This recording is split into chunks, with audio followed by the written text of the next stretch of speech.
So തമിഴിൽ നിന്നൊരു ചെറിയ ഒരു പടം വന്നിട്ടുണ്ട്, DNA അല്ലേ, DNA എന്ന് പറഞ്ഞ സിനിമ, അഥർവയും നിമിഷ സജനും. സോ ആ സിനിമ എന്താണ് പടത്തിൻ്റെ പരിപാടി നമുക്കറിയത്തില്ല. നമ്മളിപ്പോൾ റിയാക്ഷൻ ചെയ്യാതിരുന്നപ്പോൾ എടുത്ത യൂട്യൂബിൽ ലിസ്റ്റിൽ വന്നിട്ടുണ്ട്. സോ നമുക്കതൊന്ന് കണ്ടു നോക്കാം. ഇതെന്താണെന്ന് അറിയാതെ കാണുന്നതിൻ്റെ ഇൻട്രസ്റ്റിംഗ് അല്ലേ. സോ നമുക്ക് DNA അതിൻ്റെ ട്രെയിലർ ഒന്ന് കണ്ടു നോക്കാം. ട്രെയിലർ ഇടും ഔട്ട് നൗ. അതെ, റെഡ് ജെയിൻ മൂവീസ് ആണല്ലോ റിലീസ് ചെയ്യുന്നത്.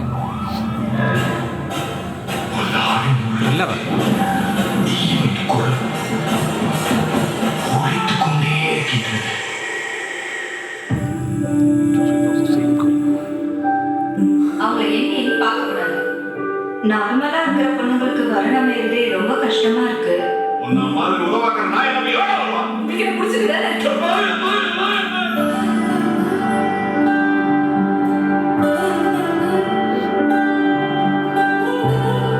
അർജുൻ റെഡ്ഡി വൈബാണോ അയ്യാ? കലിപ്പാണല്ലോ. അതെ, കലിപ്പനാണ്. பாப்பா என்ன மாதிரி பிறந்தா நீ பாத்துக்கல. അവിടെ പോന്നു.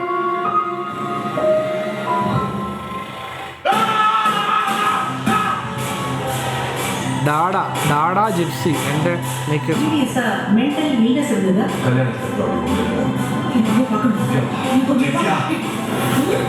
அப்போ அது வந்து போஸ்ட் பார்ட்டம் சைக்கோசிஸா இருக்கலாம். இந்த ரிப்போர்ட் டாக்குமெண்ட் போய் சொல்லுவா.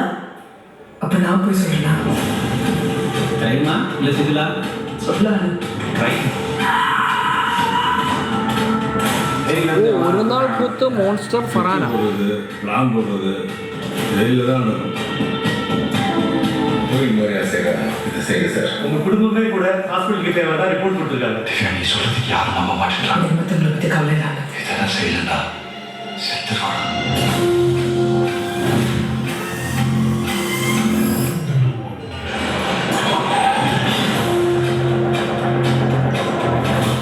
ഒടുങ്ങിയേരാത്ത ഷോട്ടാണ് രണ്ടെണ്ണം. ആ, അവന് പടം സെല്ല് ചെയ്യുന്നതിന് ഭാഗമായിട്ട് ഇതൊക്കെ ഉണ്ടേ പറഞ്ഞേ നല്ല സെറ്റപ്പ്. ആ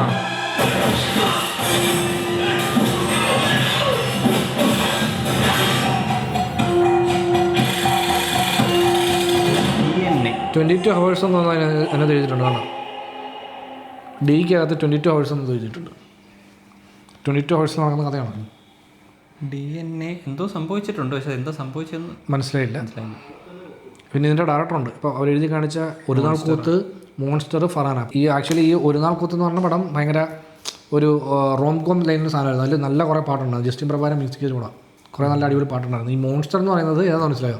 മൗസ് ഹണ്ട് എന്ന് പറഞ്ഞൊരു പഴയ ഇംഗ്ലീഷ് പടമില്ലേ, അതിൻ്റെ ഒരു ലൈനിൽ നമ്മുടെ S.J. സൂര്യ വെച്ച് ചെയ്തൊരു പടമാണ്. പുള്ളി ഒരു വീടെടുക്കുന്ന എലി വെച്ചിട്ട് പുള്ളി ഒരു വീടെടുക്കുന്ന താമസിക്കുന്ന ആ വീട്ടിലൊരു എലിയാണ് മെയിൻ പ്രശ്നം. പക്ഷേ പടത്തിന് എൻഡിങ്ങിലേക്ക് എത്തുമ്പോൾ ഈ എലി മറ്റേ അത് കുറച്ച് മറ്റേ ഇമോഷണൽ മറ്റേ പാസം ലൈനാണ്, എലിയുടെ പാസം ലൈനാണ്. അപ്പോൾ അത്ര നേരം കുറച്ച് രസമുണ്ട്. ഈ പുള്ളിയുടെ മറ്റേ അറിയാമല്ലേ, S.J. സൂര്യക്ക് ഈ ഈച്ചയിൽ നമ്മുടെ സുദീപിനുണ്ടാകുന്ന ഒരു അവസ്ഥയും അതേ സാധനത്തിൽ അധികം ശ്രദ്ധിക്കപ്പെട്ടില്ല. പക്ഷേ അന്ന് ഞാൻ കണ്ടപ്പോൾ ഒരു കൊച്ചുപടം, രസമുള്ളൊരു കൊച്ചുപടമായിരുന്നു. പിന്നെ ഫറാന എന്ന് പറഞ്ഞ സിനിമ നമ്മുടെ ഐശ്വര്യ രാജേഷ് അഭിനയിച്ചൊരു സിനിമ, അതൊരു ത്രില്ലറാണ്. അത് ഞാൻ കണ്ടിട്ടില്ല. അതിനെപ്പറ്റി ഇങ്ങനെ ഒരു മിക്സ്ഡ് റെസ്പോൺസ് ആയിരുന്നു മൊത്തത്തിൽ. സോ അപ്പം നമുക്ക് എന്താ പരിപാടിയൊന്നും അറിയത്തില്ല. നമ്മളിങ്ങനെ ഭയങ്കര റാൻഡമായിട്ട് കണ്ടതുകൊണ്ട് നമ്മൾ റിയാക്ട് ചെയ്തതാണ്. അതെ, നമ്മൾ വിചാരിച്ച പോലെ ഒരു ഭയങ്കര കൊച്ചുപടമായിട്ട് അതൊന്നുമില്ല. ഇത് അത്യാവശ്യം കുറച്ച് പരിപാടികളുള്ള പടമാണ്. അത്യാവശ്യം നല്ല അഭിനേതാക്കളും ഉണ്ട് പടത്തിൽ. മെയിൻ ക്യാരക്ടർ ഹാൻഡിൽ ചെയ്തേക്കുന്ന നിമിഷ സജയൻ എന്തോ ഒരു മെന്റലി എന്തോ വിഷ്വലായിട്ടാണ്. അപ്പോൾ അത് കുറച്ച് അതായിരിക്കും ഇതിന്റെ ക്രക്സ് ആയിട്ട് അവർ യൂസ് ചെയ്യാൻ പോകുന്നതെന്ന് തോന്നുന്നു ത്രൂ ഔട്ട്.